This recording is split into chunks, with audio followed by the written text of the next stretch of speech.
A primeira vez que me convidaram, me garantiram que minha vida mudaria. E eu falei o seguinte: se eu for lá e nada acontecer, eu vou agredir esses pastores. Só que antes disso aconteceu muita coisa. Desde o ventre da minha mãe, eu sofri rejeição.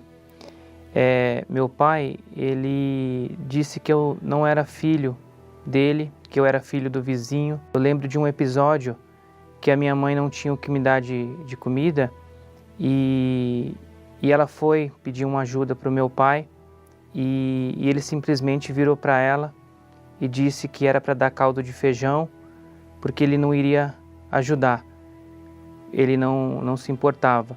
Eu lembro como se fosse hoje que aos 11 anos de idade eu cometi o meu primeiro roubo e aos 12 eu comecei ali a usar maconha, a beber e aí eu fiquei muito tempo no mundo dos vícios e isso foi um dos meus fundos de poço.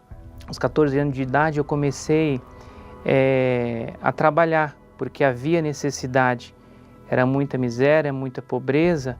Eu comecei a estudar muito, só que em paralelo o vício continuava. Foi muito triste quando eu consegui comprar um carro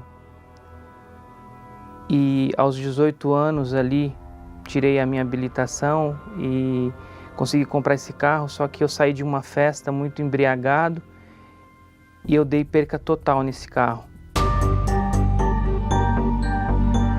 Com esse medo, com essa rejeição que eu sempre tive por parte da família, eu busquei, eu estudei, eu fiz MBA em logística, fiz MBA em comércio exterior,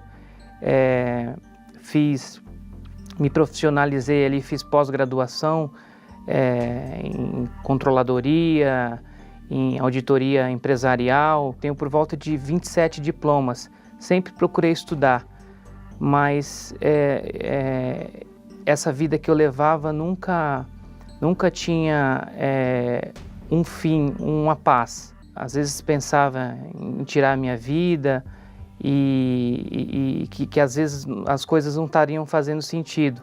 E com isso que eu ia conquistando, eu ia me apegando mais aos bens materiais.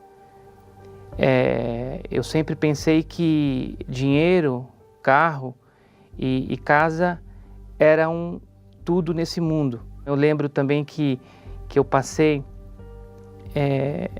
um episódio que foi muito triste para mim, porque eu cheguei em casa muito embriagado, muito drogado e minha mãe estava acamada e minha família virou para mim e disse: você vai matar sua mãe.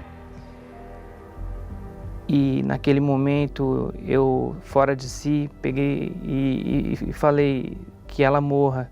Eu não tenho nenhum problema com isso. Eu estou pensando em mim, estou pensando na minha vida e não estou ligando para isso. E ali eu, de fato, eu olhei para mim e pensei: o que eu tenho que fazer para me ter paz? E aí eu cheguei a um ponto que, de fato, eu já tinha atingido os meus objetivos profissionais, objetivos acadêmicos e não faltava as coisas para mim. Mas eu usava muita droga, eu me perdia e eu tinha até um apelido que era de monstro, porque eu me transformava. E eu tinha muito preconceito com a Igreja Universal. Eu pensava que aqui era manipulado, que tudo que acontecia aqui era pago. E aí minha tia, vendo a minha situação, ela me convidou. Ela me convidou para me acompanhar uma reunião. Eu lembro como se fosse hoje, que eu vim, nessa época eu tinha um carrinho muito velho, né? Eu vim com R$5 no tanque, só que eu ainda vim com aquele preconceito.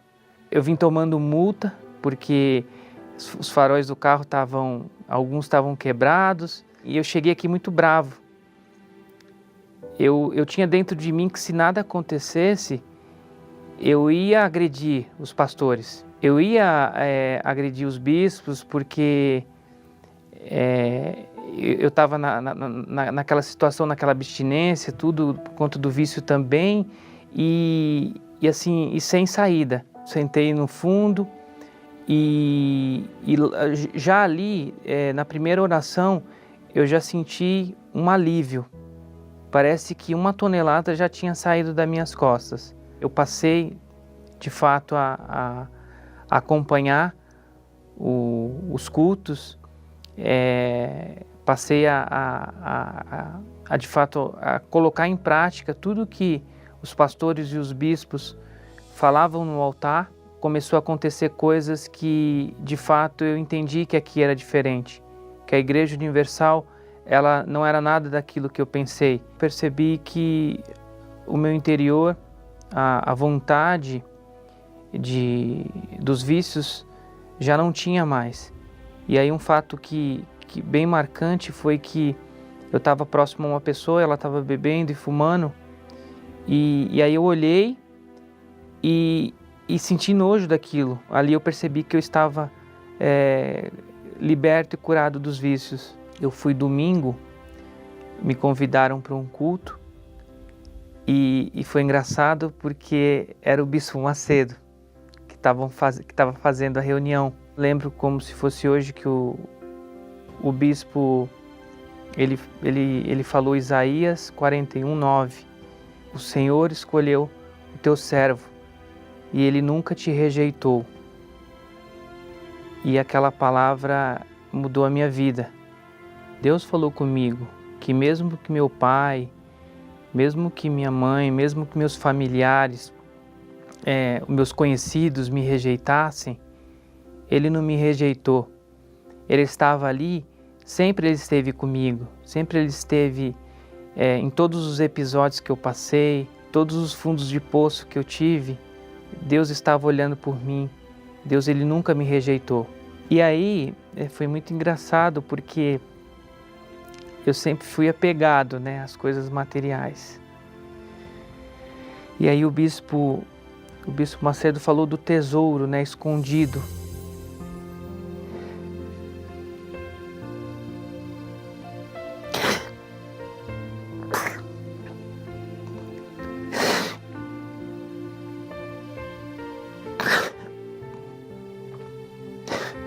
E eu achei aquele tesouro.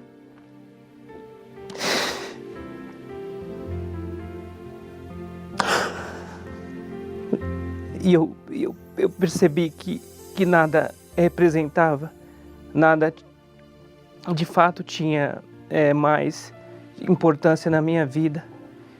Então, eu comecei a buscar esse tesouro. Foi esse tesouro que mudou a minha vida, esse tesouro que de fato me transformou. E aí eu troquei tudo aquilo que de fato eu pensava que era importante. Então, aquela carreira, aquele conhecimento humano, pelo conhecimento de Deus. Eu deixei aquele Tiago que só pensava em bens materiais, só pensava em ganhar, eu abri mão.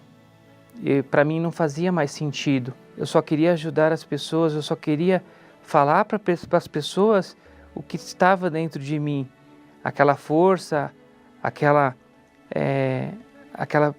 de fato, aquela intrepidez que eu nunca tive. Eu queria mostrar para as pessoas. Então eu queria falar que eu tinha o tesouro dentro de mim, eu tinha o Espírito Santo dentro de mim. Então aquele domingo foi muito importante para mim. A minha família, minha mãe já me via como uma pessoa que ajudava dentro de casa, que de fato ali assumiu o papel de homem, assumiu o papel de provedor da casa e também de responsável. Então foi muita felicidade para minha família e Deus colocou.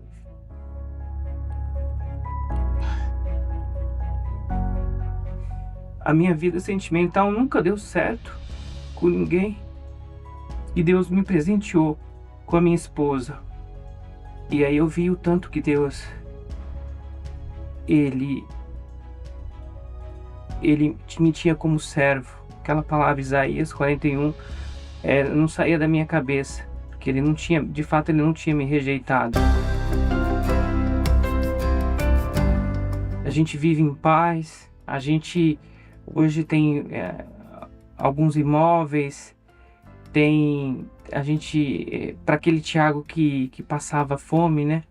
Que tinha ali dificuldade para comer, hoje eu vivo de barriga cheia, hoje eu como o que eu quero, eu visto o que eu quero, e isso tudo é para a glória de Deus, de monstro, né? Lá atrás, para hoje um Tiago com paz, com amor ao próximo e com uma família estruturada e bem-sucedida, mas com aquilo que não pode faltar, que é o Espírito de Deus, que é o Espírito Santo. E Ele é o meu maior tesouro.